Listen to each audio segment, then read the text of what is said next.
Before 2021, AIPAC did not endorse candidates nor give political contributions. Its focus was on lobbying elected officials, not actually electing officials. But in a dramatic shift in policy, AIPAC began directly funding candidates and spending big on races in 2021. AIPAC Political Action Committee, AIPAC-PAC, filed something called a Statement of Organization with the FEC just in time for the 2022 election cycle, where it spent $50 million, including both direct contributions to candidates and outside spending, like TV advertisements. According to AIPAC, it donated money to 365 candidates from both parties, including every single member of both Democratic and Republican leadership in Congress. Here are the top 20 recipients in Congress, the House and the Senate, of AIPAC money in the 2022 midterm cycle, according to Open Secrets.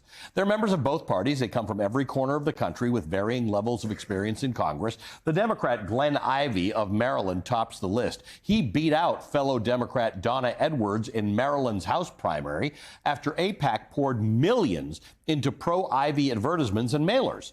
Edwards was running for a second stint in Congress after serving during the Obama administration, where she voted present, not even a no, on a number of pro-Israel resolutions. So the money poured in against her. Not even an endorsement from Nancy Pelosi could save her. Michigan Democrat Haley Stevens unseated Democratic Representative Andy Levin.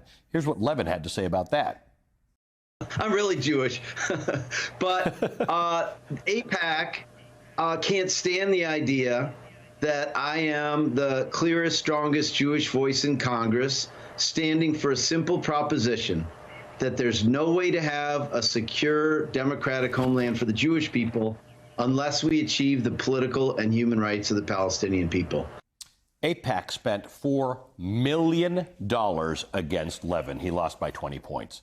When Michigan Congresswoman Rashida Tlaib, the only Palestinian American in Congress, was censured by the House in early November over what some lawmakers called her rhetoric around the Israeli-Hamas war, 22 Democrats joined Republicans in that censure vote.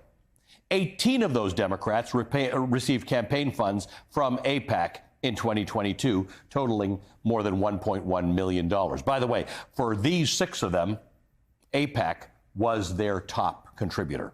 A growing list of progressive lawmakers who are vocal in their criticism of the government of Israel and its policies and their support for Palestinian self-determination have inspired AIPAC to spend even more.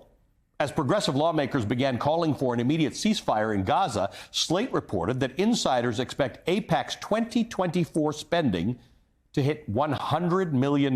In fact, United Democracy Project, which is a pro-Israel super PAC affiliated with AIPAC, is already spending money on attack ads against Democratic Representatives Jamal Bowman of New York and Summer Lee of Pennsylvania. Lee has already got a primary challenger, as do Cori Bush and Ilhan Omar. Pro-Israel donors have already signaled that they are eager to primary Rashida Tlaib and Alexandria Ocasio-Cortez. Congresswoman Lee already overcame AIPAC's financial influence against her once. She tweeted criticisms of Israel's treatment of Palestinians in 2021, but as a candidate, she affirmed Israel's right to exist. But that's not good enough. AIPAC spent nearly $3 million in the primary alone to defeat Lee, and they almost did. She beat Stephen Irwin, who is third on the list of money given to candidates by AIPAC in 2022, by less than 1,000 votes. And if Congresswoman Lee wants to keep her seat in 2024, she's going to have to do it all over again.